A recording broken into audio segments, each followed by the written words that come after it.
Eden Memorial Chapels understands Jewish funerals can take many forms. Some are very orthodox, while others are more conservative or of a reformed nature. There's no one better in New York or New Jersey. Go to EdenMemorial.com. Tom Fitton, Judicial Watch. Judicial Watch does some of the most amazing work in this nation protecting your rights. And actually, Tom, you have a new book out. It's called Rights and Freedoms in Peril. Welcome, Tom. How are you this morning? James, good to be with you again. How are you this morning? I'm fine, thank you, and I'm glad you're here. I want to ask you, what rights are in...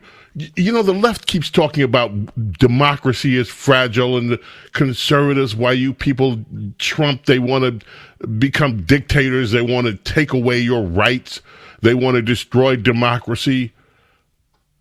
Many people in this country feel their rights are already being taken away from them. What? Yeah, well, and they're right. Go for it.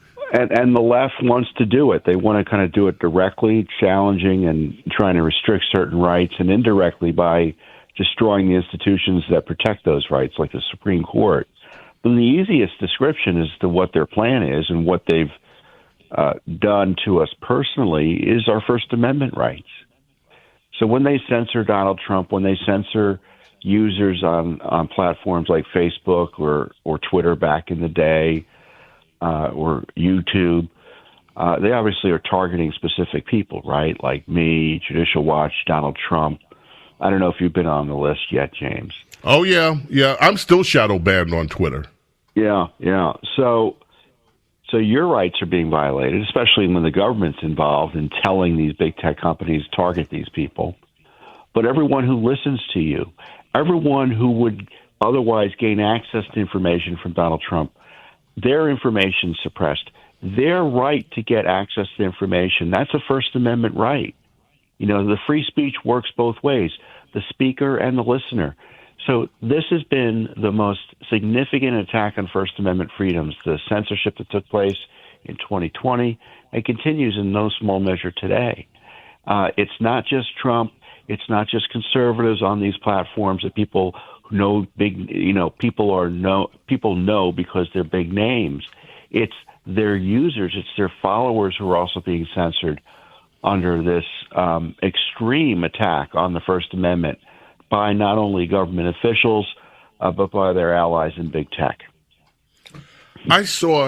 Tom, I saw a video on one of these platforms. A father stood up and started reading at a school board meeting from a book that the school board allowed in. It was pornographic in vivid detail about incest and on and on. And he actually challenged the people at the school board why they're letting this in. They immediately brought in 3 armed officers to escort him out. These things, we see these stories all the time. What recourse? Go ahead. No, go ahead, please.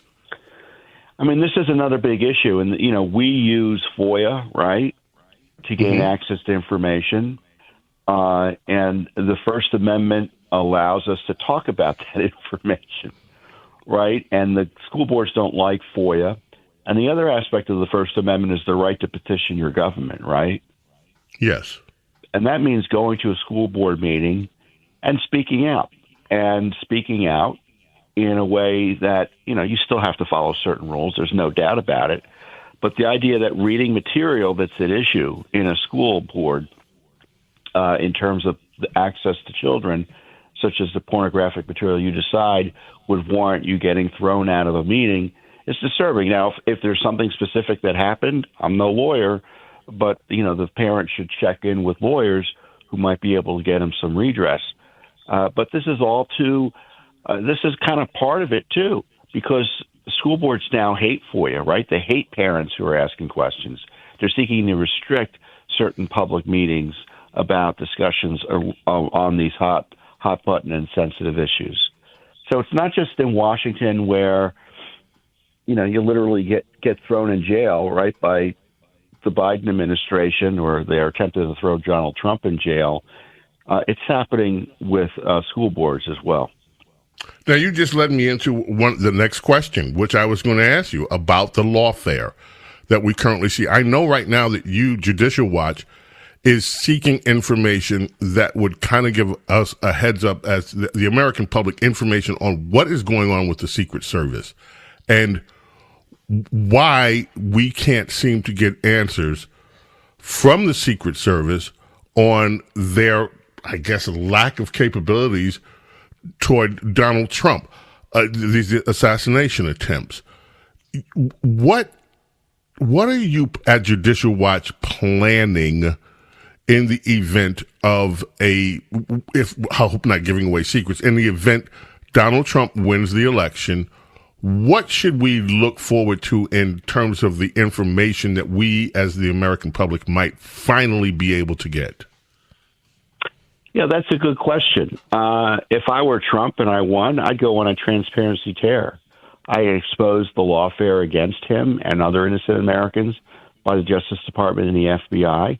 I would figure out and order the release of information about what happened to him and who was involved in restricting security for him and denying him security that they all know he should have received. It's quite obvious he should have received it because the proof is the pudding, which is he was nearly killed twice. And who was involved in that decision making? There's all this corruption, all these scandals that Judicial Watch has sued on over the last several years that Trump can come in and with not even a pen signature, but just a phone call, get these documents released.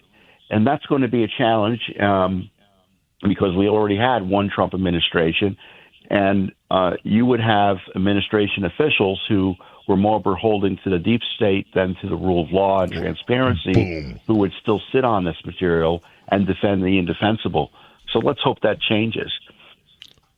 I heard Bolton say the other day there is no deep state, that it's all in the imagination of these, kind of, he didn't say the words kook, but that's pretty much what he was saying. He considers a bunch of kooks. There is no deep state.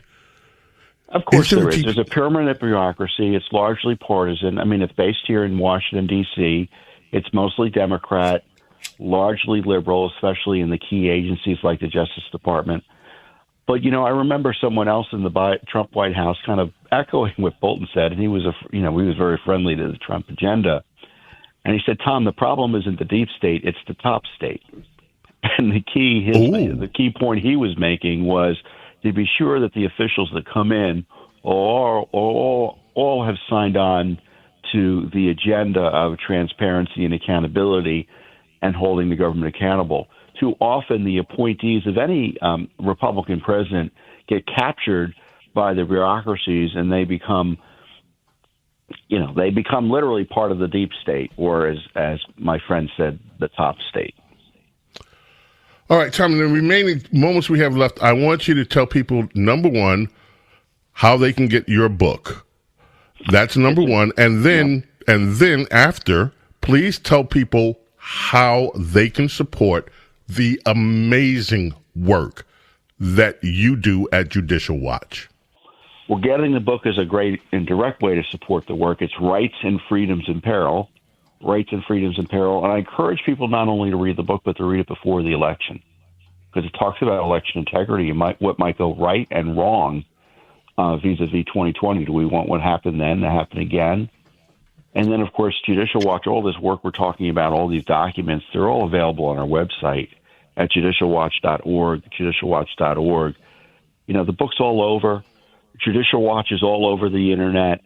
And I tell you, if you're not part of our cause, our movement, you're missing some key information and something I think that would reassure a lot of your listeners. Is like, well, maybe there is a way forward.